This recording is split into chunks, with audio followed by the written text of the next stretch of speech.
Bonjour, je traiterai donc ici de l'item 63 de l'EDN concernant les troubles de l'érection.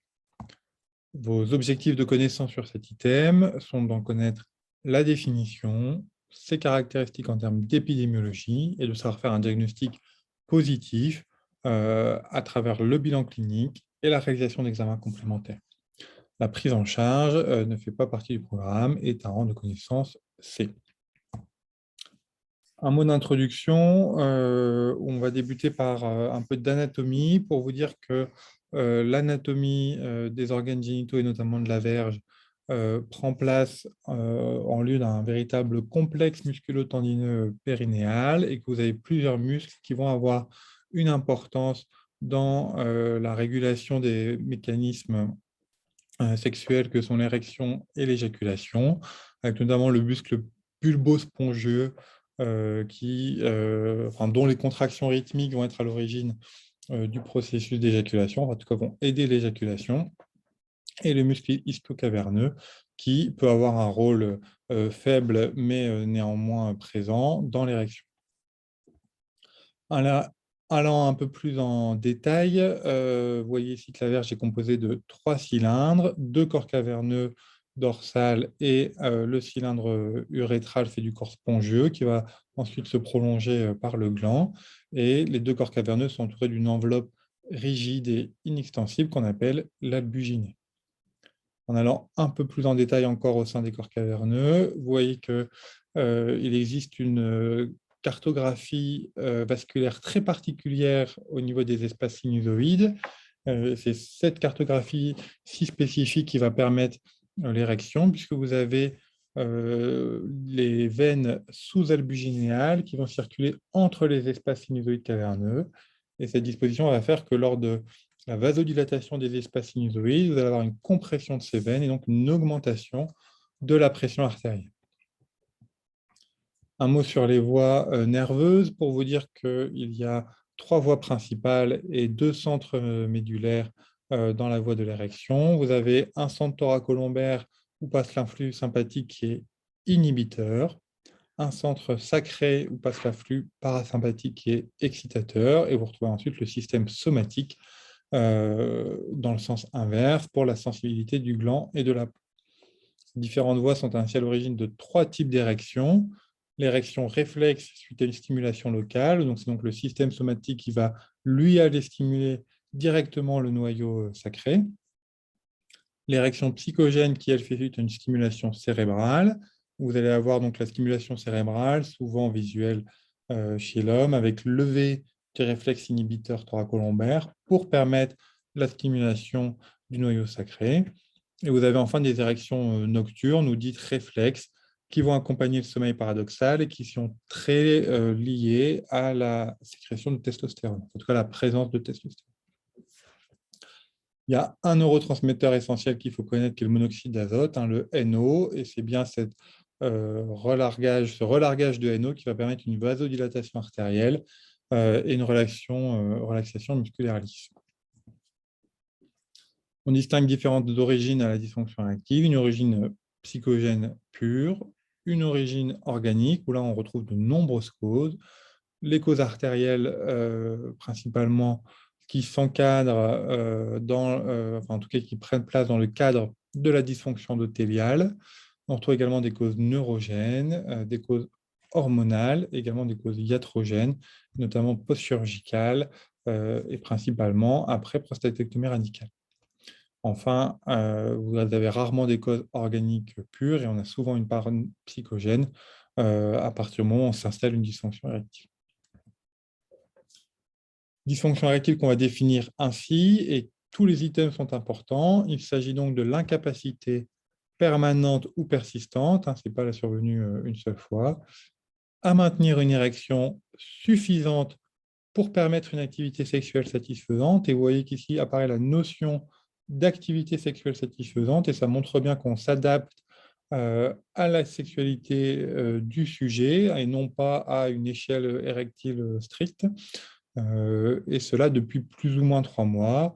Alors, c'est bien sûr à modérer. Si c'est post-chirurgical d'emblée, ben, on ne va pas attendre 3 mois avant de faire le diagnostic. Mais voilà, c'est pour se dire qu'il y a quand même une évolution, une installation dans le temps qui est présente. Un mot d'épidémiologie, il s'agit d'un trouble très fréquent. Près d'un homme sur trois a des troubles de l'érection après 40 ans. L'âge est un facteur de risque indépendant de dysfonction érectile, mais ce n'est pas non plus une fatalité. Et il faut mettre ça en parallèle que à peu près 70% des couples de plus de 70 ans ont une sexualité active. Et donc la dysfonction érectile n'est pas une fatalité du vieillissement. Il faut bien voir la dysfonction érectile comme un symptôme sentinelle de maladies cardiovasculaires, et c'est vraiment ça que vous devez avoir en tête lors de votre consultation. La prévalence de dysfonction érectile augmente en cas d'hypertension, d'obésité, de diabète, de dyslipidémie, de tous ces facteurs de risque cardiovasculaire qu'on connaît. Et on a théorisé depuis l'hypothèse du diamètre artériel, à la fois sur le plan théorique, mais aussi sur le plan épidémiologique, qui montre bien que lorsque vous avez une atteinte des coronaires avec une cardiopathie ischémique, vous avez eu avant ça une atteinte des artères de la verge avec une dysfonction érectile. On a déjà bien montré que les patients qui faisaient un infarctus souffraient précédemment dans les mois avant de dysfonction érectile. Et ça doit être ainsi un véritable signal d'alerte sur la prise en charge cardiovasculaire de votre patient. Le diagnostic positif, il est à la fois simple et compliqué, mais c'est un diagnostic d'interrogatoire. Il suffit, entre guillemets, de poser la question, mais il faut bien la poser, car les patients vous en parleront rarement spontanément, mais sont par contre toujours très à même d'y répondre, pour peu qu'on s'y intéresse. Une fois avoir fait ce diagnostic, il faudra s'attacher à caractériser votre dysfonction érectile, et les principaux critères vont être primaires ou secondaires, c'est-à-dire est-ce que c'est là d'emblée ou secondaire à quelque chose, est-ce que c'est inaugural ou réactionnel, est-ce que l'apparition se fait de manière brutale ou progressive, et est-ce que la dysfonction érectile est permanente ou situationnelle, c'est-à-dire qu'on a une activité masturbatoire sans dysfonction érectile, ou voilà, c'est selon ces contextes qu'il faut faire une caractérisation. Et ça va vous permettre ainsi de différencier deux grandes orientations étiologiques, un peu de manière caricaturale, mais vous aurez des origines organiques aux dysfonctions érectiles où classiquement l'apparition se fait progressivement, parfois une disparition des érections nocturnes, une conservation de la libido et de l'éjaculation avec un ou une partenaire stable, sans forcément de facteurs déclenchants. Vous pouvez avoir parfois des étiologies organiques évidentes, notamment d'atteinte cardiovasculaire patente, des anomalies à l'examen clinique et des examens complémentaires anormaux. D'un autre côté, les origines psychogènes seront plutôt à évoquer lors d'apparitions brutales, avec conservation des érections nocturnes, une diminution secondaire de la libido, l'absence d'éjaculation. On peut également avoir des conflits conjugaux, soit des facteurs déclenchants. Ça peut s'intégrer à des dépressions ou des humeurs dépressives. Et vous avez là des examens cliniques normaux et des examens complémentaires normaux également. Il faut avoir un peu en tête des diagnostics différentiels, que peuvent être les troubles du désir, des troubles de l'éjaculation et notamment l'éjaculation prématurée, des troubles de l'orgasme, des douleurs lors des rapports, des conjugopathies ou enfin des anomalies morphologiques de la verge, que ce soit en termes de taille ou de courbure. Il vous faudra également évaluer la sévérité de la dysfonction érectile, qui est donnée par le délai entre l'apparition des troubles et la prise en charge. Plus le temps de prise en charge est long, plus sévère souvent sera la dysfonction érectile, et évaluer également la capacité érectile résiduelle. Vous pouvez vous aider pour cela de deux scores principaux. Le score EHS, qui est l'Erection Hardness Score, qui est un score assez simple de 1 à 4 qui vous est représenté ici, et un score un peu plus détaillé de l'IEF dans sa version courte à 5 questions, qui vous permet de classer les troubles de l'érection en sévère, modéré, léger ou fonction érectile normale, en fonction des questions que vous avez présentées ici. Les étiologies de la dysfonction érectile sont souvent nombreuses, souvent imbriquées. Il n'est pas toujours évident de s'y retrouver, mais on retrouve des causes iatrogènes très fréquentes, notamment en cas d'atteinte cardiovasculaire, puisque tous les antihypertenseurs sont pourvoyeurs, également les antidépresseurs et les antipsychotiques. Vous avez aussi des causes psychiatriques et neurologiques, avec beaucoup de maladies neurologiques qui sont pourvoyeuses de dysfonction érectile. peut avoir des causes endocriniennes, notamment le syndrome de déficit en testostérone dont on parle dans un item dédié, des causes urologiques, notamment post-chirurgicales, et tout ça s'intègre souvent dans des causes sexologiques, puisque la dysfonction érectile peut être à l'origine de problèmes de sexualité au niveau du couple, qu'il faut également prendre en charge. Donc, le bilan clinique que vous devez réaliser, il consiste à caractériser votre dysfonction érectile, évaluer sa sévérité, rechercher les causes, et on a vu qu'elles étaient nombreuses et imbriquées, et de réaliser un examen physique urogénital, cardiovasculaire et neurologique, qui est complet à l'image des différentes causes qui peuvent être impliquées.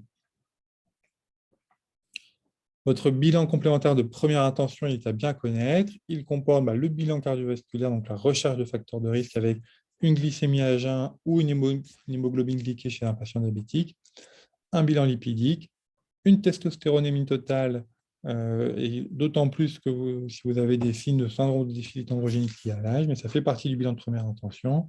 Et enfin, si vous n'en disposez pas de bilan récent, y associer une NFS, une créatinémie, un ionogramme et un bilan hépatique.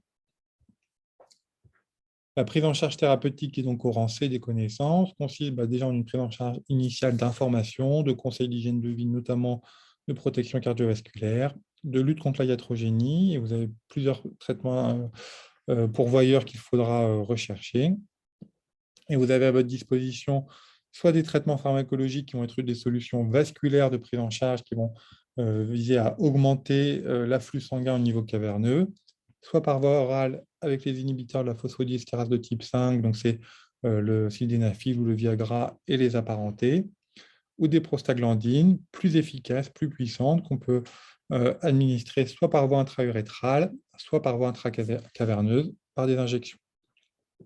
À côté de ça, vous avez une prise en charge mécanique qui est également possible, soit de manière externe avec un vacuum, qui est une pompe à pression qui va permettre de créer une érection artificielle qu'on va garder par des anneaux en silicone de striction qu'on met en place à la base de la verge du temps du rapport, ou des solutions mécaniques internes avec des implants péniens érectiles. Vous allez créer un mécanisme artificiel d'érection par cette prothèse qui pourra être gonflée et dégonflée à travers une pompe située au niveau du scrotum. Voilà, c'est juste simplement pour vous balayer un peu les possibilités de prise en charge, et en consultation, on cherche à trouver la prise en charge la plus adaptée pour chaque patient, et c'est souvent une prise en charge très individuelle, en tout cas également au niveau du couple. Et voilà. Vous pouvez retrouver toutes ces connaissances dans le livre du Collège français des enseignants d'urologie. Je vous souhaite une bonne lecture.